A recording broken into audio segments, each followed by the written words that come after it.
Cold War, origins and overview. Just wanted to give you guys a real quick presentation on the overview of why the Cold War happened, what it was, when it happened, where it happened.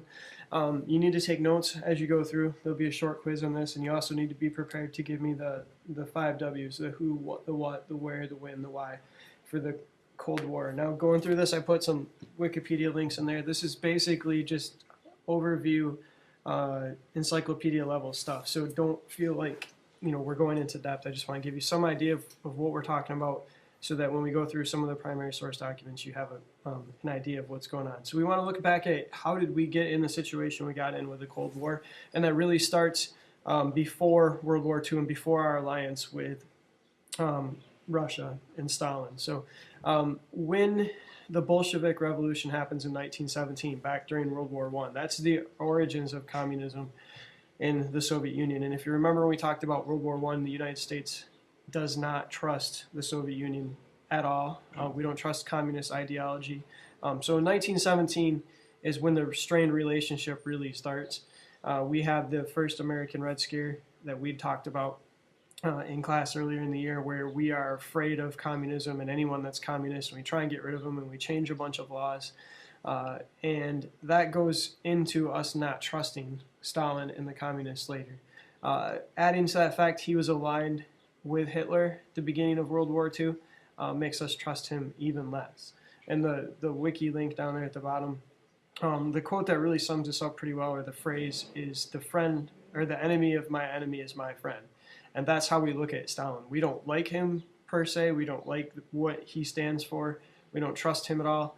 We just know that we need him to fight against Hitler. Otherwise, we're in big trouble, and we might not be able to win. So we are only friends with him because he is fighting against Hitler. And so when you think about that, that makes a lot of sense, that during World War II, even though we're on the same side, we don't trust each other. The Western leaders, FDR for the U.S.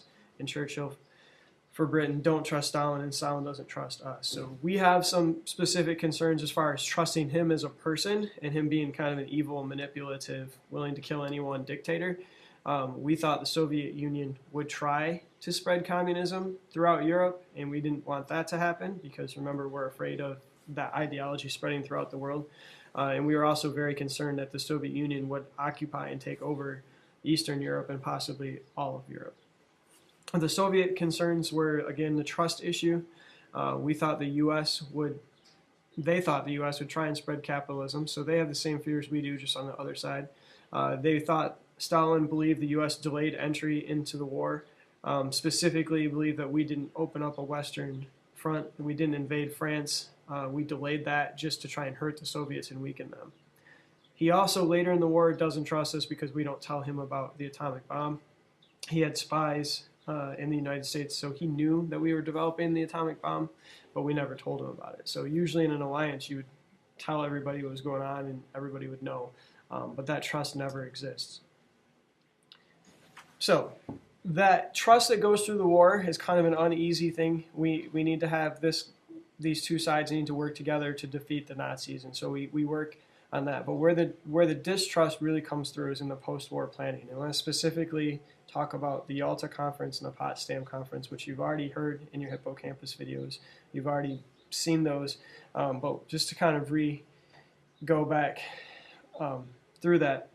February 4th through 11th, 1945, the U.S., Britain, and Russia get together to try and decide what are we going to do after the war. The war is not over, but it's pretty obvious it's going to be soon. The U.S. is quickly moving into Germany from the west, and the Russians are quickly moving into Germany from the east, and it's just a matter of time. So the big three get together to discuss some things. The main points they take out of this is the unconditional surrender of Germany. They were going to demand that. There's no German surrender other than you quit and you don't get anything. The Soviet Union agrees in principle to the war against Japan after the defeat of Germany. Remember, right now the Soviets are not fighting the Japanese. They also agree that post-war Germany will be divided into 4 zones. We'll talk more about that later, but basically they're going to split up Germany between Britain, France, United States, and Russia. And they also agree that Poland will become more democratic Notice how that's in quotes. Poland is basically communist at this point, which the Soviet Union is occupying.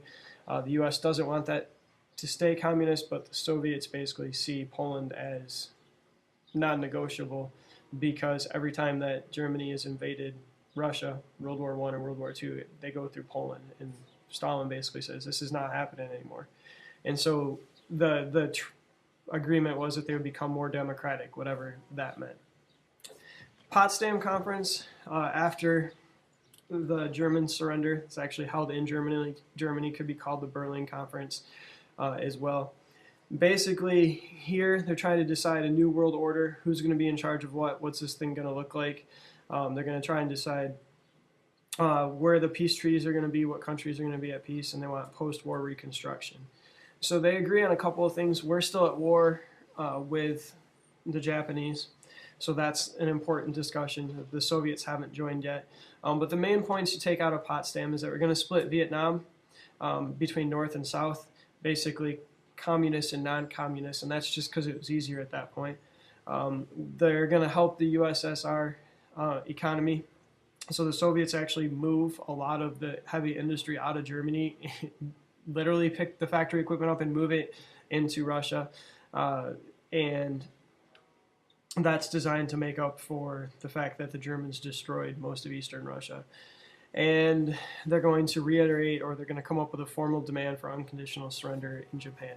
And at this point, Roosevelt has died, Truman's in charge, and he tells Stalin, I have this new weapon, but he doesn't really say much more than that. He says, I have this great weapon. Now, he doesn't know Stalin actually knows what he's talking about with the atomic weapon. But so if we look at the aftermath of World War II, the two post-war conferences that we talked about kind of set the stage. That's what's supposed to happen after the war.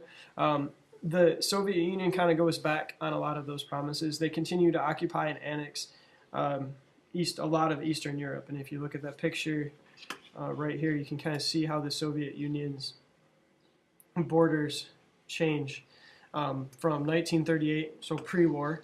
The green lines represent the actual expansion of the Soviet Union. Okay, so they expand a lot of territory. They get part of Germany, which we'll talk about later. But then it also looks at these satellite states, which are basically communist states that are run by the Communist Party in each of those countries, but they're basically called puppet states, and they're essentially run by Stalin. Like, he's in control of what's going on.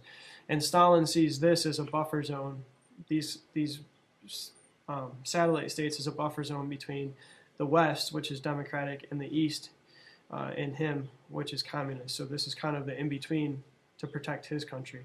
The U.S. does not like that, so as this group of pink and red countries becomes known as the Eastern Bloc and continues to develop, and it becomes obvious that democracy is not going to happen in those places, the U.S. by early 1946 begins to increasingly distrust Stalin, and we basically think that he's going back on a lot of the smaller promises that he made at Yalta and Potsdam. So it's really important to understand that those two conferences were supposed to set the way the world looked after the war, and what it looks like to President Truman is not what he thought it was supposed to look like. Other thing to keep in mind is that President Roosevelt was the one that started negotiating with Stalin, and he felt like his personal relationship with Stalin, like they got along pretty well, and that he could get Stalin to do stuff just because they got along pretty well, even though he didn't trust Stalin. Truman was only vice president for a few months. He has a high school education. He's new to presidential politics, and he basically just doesn't trust Stalin at all. So Truman comes up with what's known as the Truman Doctrine, which is basically the policy of containment, which is the beginning of the Cold War in 1947. He basically says our U.S. foreign policy is going to be to stop communism from expanding anywhere. So communism, where it is, we're not going to do anything, because militarily we couldn't, it would not have been easy to deal with the Russians because of the size of their army and everything that went with trying to have another war. So we weren't interested in fighting another war. So we just decided that we're going to contain Soviets, and we're not going to let it spread.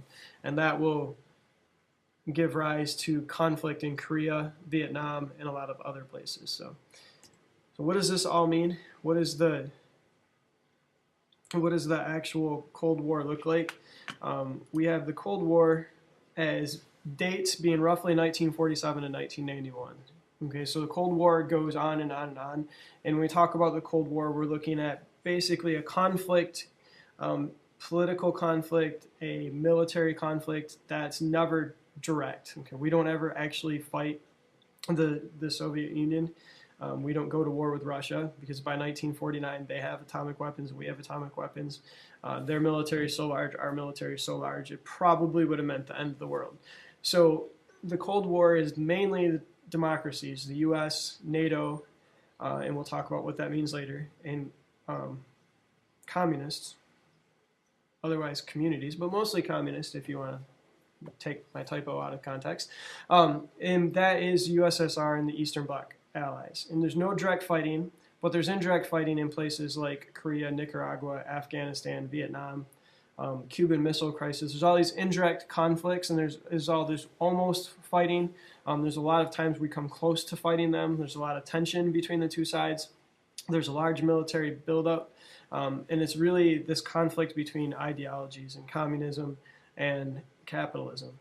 And so what we're going to be looking at is those specific conflicts. How do they affect us? How do they affect the world? We won't be able to touch on everything that happens in 1947 to 1991, but we'll touch on 5 or 6 of the major ones.